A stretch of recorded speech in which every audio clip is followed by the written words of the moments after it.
প্রথমত শাক ভর্তা দিয়ে ভাত খাবো, কারণ শাক ভর্তা তো কখনো বানায়নি। আজকে আমার বৌমা নতুন একটা রেসিপি করছে, অ্যানিসের শাক দিয়ে ভর্তা বানাচ্ছে। দেখি অ্যানিসের শাকের ভর্তাগুলো খাইয়া কেমন লাগে।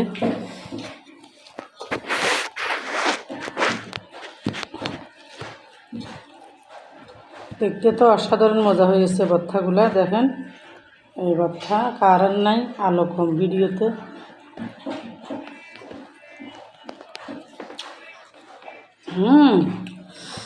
ঝাল তো হয়েছে, বাহ সাজদা অনেক জাল হয়েছে।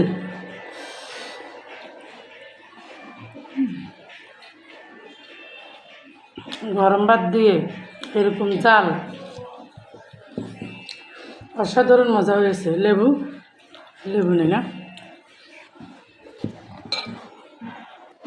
তার সাথে ভর্তার সাথে লেবুর রস, কি যে মজা। হ্যাঁ না, কি যে মজা। ইমান দিন ভরা চাইতে তখন তো লইতে পারছ না,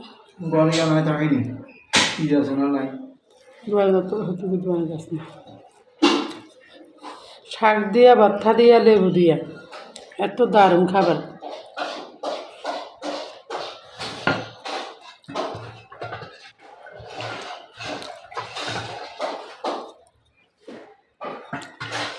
তার সাথে আছে ডাল। ডাল যত দিবি,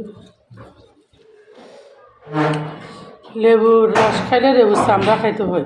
লেবুর চামড়া না খাইলে আমার ভালো লাগে না। লেবুর চামড়া সহ না খাইলে লেবু খাইছি মনে হয় না, মনে হয় যে লেবু খাইয়ে নেই, লেবুর ভাষাও যায়নি। সেই জন্য লেবুর রসও খাই, চামড়াও খাই। টাকা উড়ি যায়।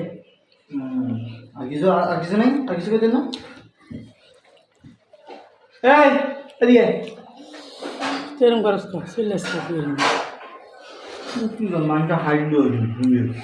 হাসত মানুষ হাসবার লাগে ফুকর না হাসলে কি কমন করেনি।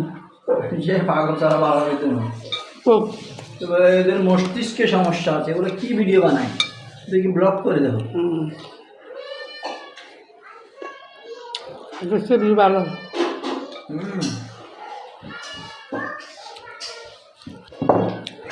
অবশ্যই আমার ভালো।